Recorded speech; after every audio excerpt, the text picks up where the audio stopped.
Hai, Assalamualaikum dan selamat pagi. Hari ini saya akan menemukan seseorang yang begitu arif tentang budaya dan masyarakat di Sabah.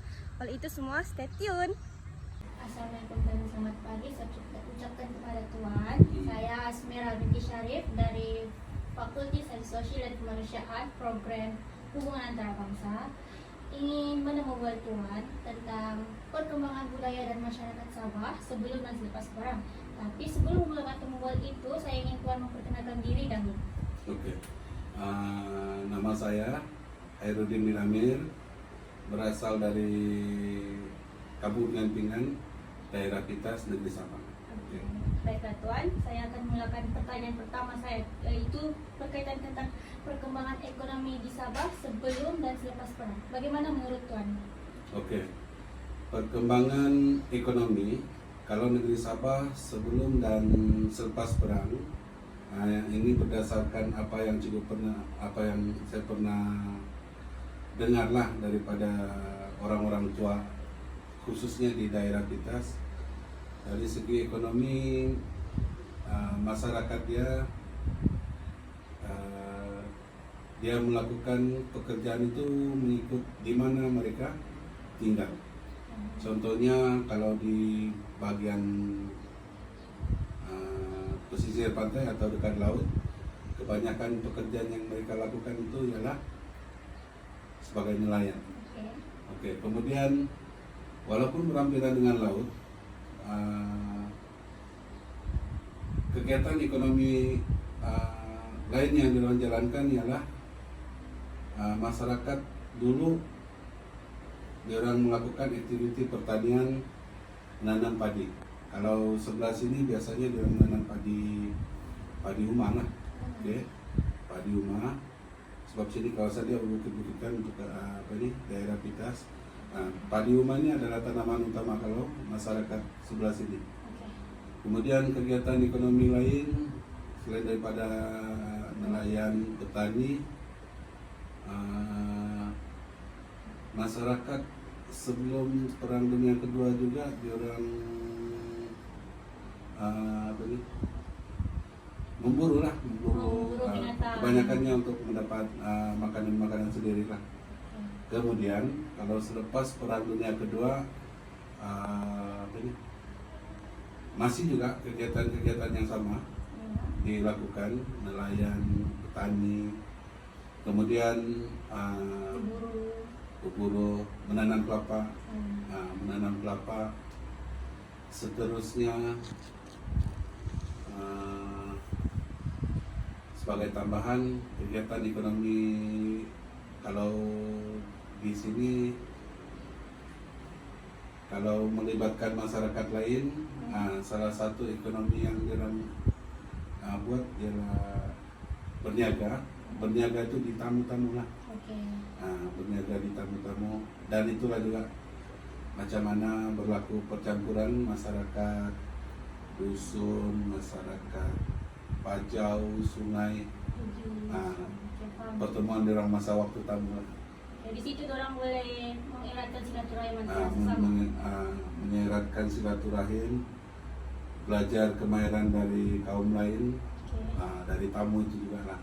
Orang boleh memaham orang budaya masing-masing kan itu. Kebetulan kalau orang dulu diorang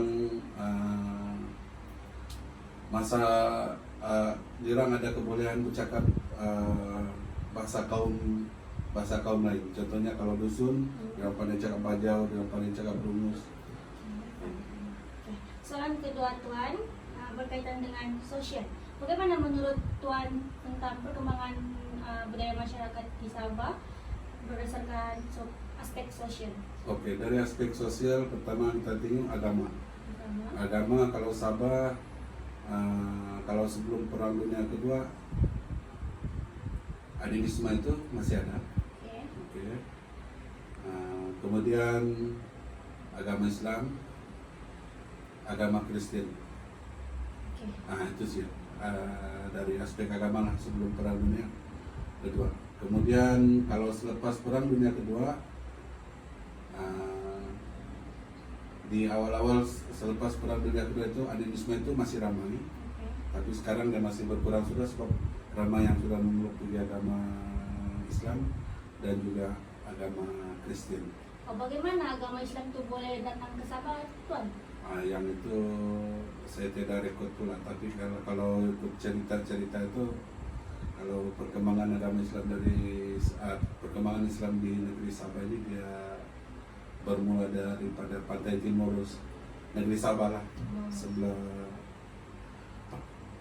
Lada tuh ke sana kan dia bermula. Oke, Tuan. Seterusnya berkaitan dengan politik. Bagaimana menurut Tuan perkembangannya selepas dan sebelum perang dunia kedua? Dari segi politik, dengan pentadbiran sekali. Dari segi politik, Sabah kalau sebelum perang dunia kedua memang tidak ada parti-parti politik dan mungkin dia berkaitan dengan kesadaran masyarakat dulu, apa ini kesadaran nasionalisme derang, apa ini mungkin bukannya tidak ada, tapi tidak ada keperluan waktu itu sebab tumpuan masyarakat waktu itu dia lebih kepada mencari kehidupan, walaupun tidak terganggu sangat dengan apa ini kepentingan untuk politik. Kemudian bentuk muka bumi Sabah kan dulu jalan tidak ada pun itu jalan laut untuk bergerak dari satu tempat ke tempat lain, jadi itu semua mempengaruhi perkembangan politik di Sabah lah sebelum dan juga di awal-awal selepas kemerdekaan. Kemudian pentadbiran kalau di negeri Sabah, Sabah pernah ditadbir oleh kerajaan Brunei, kerajaan Sulu. Lepas itu British masuk. British kalau kita tengok British dia pernah menjadikan Kudat itu sebagai salah satu tempat pusat pentadbiran, dia pernah dijadikan sebagai pusat pentadbiran British. Kemudian ada juga istilah untuk pemimpin tempatan orang kaya-kaya. Kemudian peringkat kampung, ada juga ketua kampung, tetapi dia dipanggil kalau dulu orang tua lah. Sekarang ketua kampung dipanggil kan. Kalau dulu dia dipanggil orang tua. Itu dah dia punya pentadbiran. Oke, setakat itu saja temubual kita terhadap Tuan Hairudin. Saya harap apa yang diketengahkan akan menjawab segala persoalan tentang budaya masyarakat sebelum dan selepas perang. Terima kasih Tuan Hairudin. Oke, terima kasih. Oke.